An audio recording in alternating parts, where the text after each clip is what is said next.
Mammy Cecilia Dapaah some men can be because me I'm a dreaming who come up.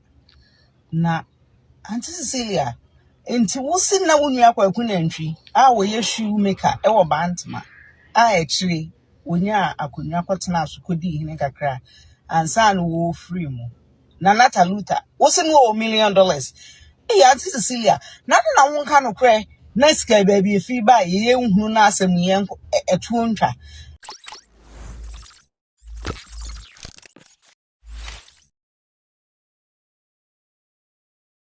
You know this Cecilia Dapaah's issue, Paula Dumotry, and then some people closer to the woman, and then in the MPP, they've come out to say that $800,000 out of the stolen money belong to Cecilia Dapaah's late brother. Yes, a late brother who was a chief in the Ashanti region. Now, a woman who claims to know the brother even before the brother became a chief in Kumasi has come out to say that Cecilia Dapaah's brother was a shoemaker before he became a chief. So it is strange that the man who was a shoemaker and became a chief for like a few years now has more than $1 million that her sister was keeping even $800,000 for him after his death. This is Loyalty TV Studios. Subscribe, like, share, and then put us on post notification so that whenever we post a content, you get to see what we are doing on this platform. Today, the video I'm bringing you, this woman seems to know like Cecilia Dapaah's late brother. So she was referring to him by his name before he became a chief. So Cecilia na a friend Kweku Entry. Yes, Cecilia Dapaah's brother was called Kweku Entry. But at the time of the man's death, he was called Nana Akwesi Esan the second. Yes, Cecilia Dapaah's brother at the time of his death was called Nana Akwesi Esan the second. Now this woman is asking that, so what? Will Nana Akwesi Entry's children come for the money now that it is being speculated that their father had $800,000 and that $800,000 was not given to them as children, but then the sister has been keeping the money since last year. That is what the woman was asking. The woman, I think that Onim Cecilia Dapaah, so she was asking how a shoemaker got $1 million. Let's go and watch that video when we come back and then we proceed. Mammy Cecilia Dapaah some men can be because me I'm a dreaming who come up.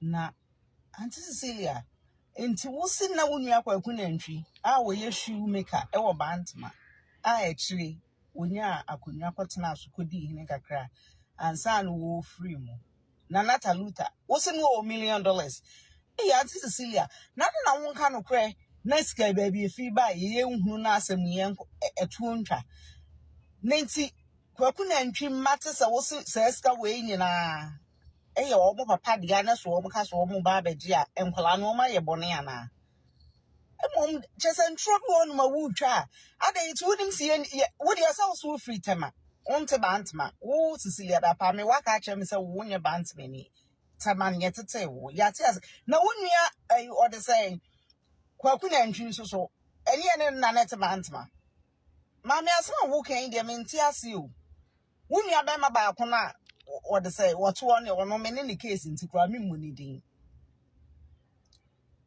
But Kwakunantry, a man, oh, sure, say no $1 million. Yeah, who know? Near Nanati ho. So that's the video of the woman asking questions, asking because apparently she grew up with both Cecilia Dapaah and then her husband, her brother, who before he became a chief was called Kweku Entry, and even the woman was referring to her with a nickname that Nana Taluta. Yes, intima no bisa say eba ne say na Nana Taluta no ye shoemaker ebenya $1 million. But then, according to Paula Dumatry's narration, the man was into farming when Paula Dumatry was doing his analysis. he never mentioned anything about the man being a shoemaker. Paul Adumotre said 800,000 belonged to the brother. The brother was a contractor, he was a farmer, he was into a lot of things. So that money that Paul Adumotre said the $800,000 was in a safe. Safe and the padlock at one. And until that money belonged to the late brother. But then this woman who knows Cecilia Dapaah and then her brother more than Paul Adumotre, at least that is what the woman is claiming. Yes, the woman is making accusations.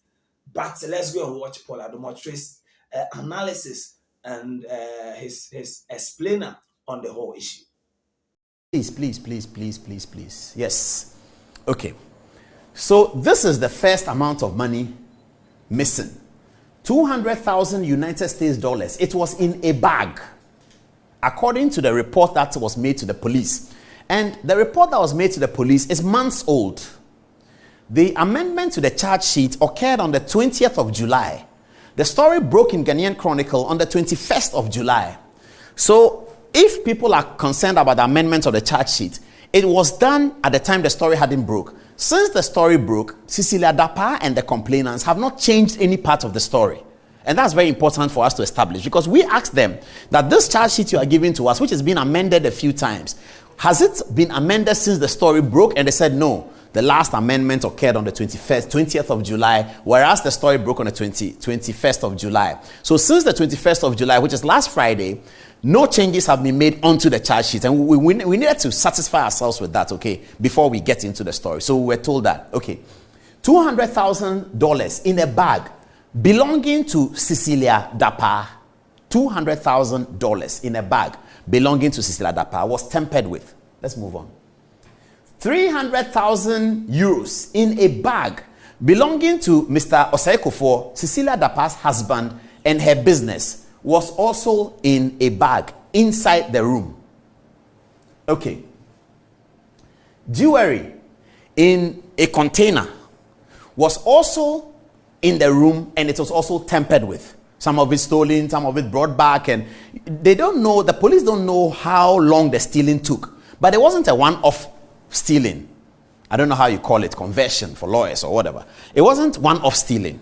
It was pilfering, stealing small. Mabana comes, take 10,000, gives it. This one come, take 10,000. This one come, and somebody was caught red-handed.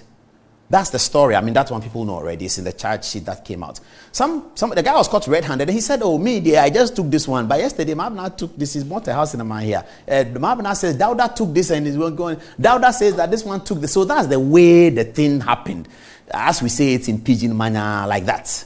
So this is also a box, jewelry. So we've accounted for 300,000 euro belonging to Cecilia Dapaah's husband, 200,000 euro belonging to Cecilia Dapaah herself, and the big one. The big one. This one. $800,000 in a wooden box with a padlock in front of it. $800,000 in a wooden box with a padlock in front of it. Now, the alarm came when the padlock was seen to have been broken. It's not in the safe.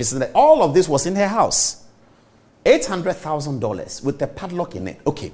Now let's go and account for the funds one by one, according to what is on the charge sheet as she reported to the police. Okay, let's start. Let's go back. Let's go back and start. Okay, so $200,000 belongs to her. That's what she wrote. It's for me, Cecilia Dapaah. $200,000. Okay, 300,000 euro. It is for my husband. He wrote here. I said it is for me. It's for my work. Okay, and then 800,000. The jewelry is for Cecilia Dapaah as well. 800,000 is for a man. Okay, that's the controversial matter. Now, the 800,000 was reported to the police and described to belong to Cecilia Dapaah's brother. We'll get you the details of who the brother is, what he does, where did he get 800,000 from. We'll get you the details of who the husband is, what he does, where did he get 300,000 from, as is on the charge sheet. And then Cecilia Dapaah, we all know what he does. We can raise the question, Auntie Cici, where did you get your $200,000 from? We can raise that question. We will raise that question tonight. But here, this $800,000 is controversial. Why? Because it doesn't belong to Cecilia Dapaah and her husband. It doesn't belong to them. The $800,000, according to what Cecilia Dapaah wrote to the police, which is in the charge sheet right now as I speak to you, if you get the charge sheet, it is there. And it was written months ago. It is for her brother, who died, unfortunately, at age 60. Before the brother died, she had given this amount of money to their mother, that their mother should keep the money because he was going to use it for an enterprise. I'll show you the brother's profile, and you will see what he does, and then you can understand and you can make your own decision whether he could have $800,000 or not. People in Kumasi know him very, very well. Okay, so that money was given to Cecilia Dapaah's mother before the man died. When the man died, Cecilia Dapaah's mother called her and said, your brother's money, the one he gave me for the purpose of, I'll show you the purpose as I talk the story, for the purpose of XYZ, is still with me. I think I should hand it over to you for safekeeping.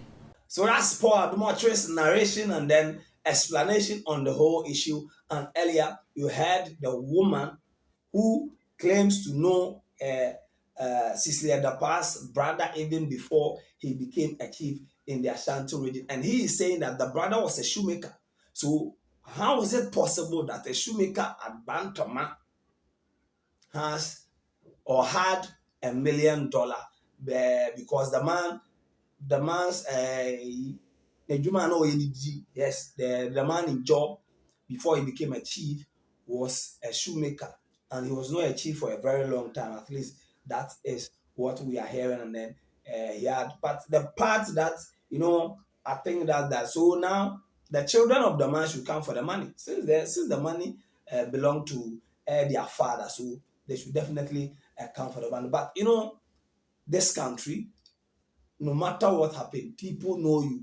People grew up with you. People went to the same school. So Charlie, when your matter come, those people will always come out. But then ours is to report, not to pass any judgment. This is Royalty TV. Still subscribe, like, share, and put us on post notifications so that whenever we post the content, you get to see what we are doing on this platform. Until we meet again, I'm out for now.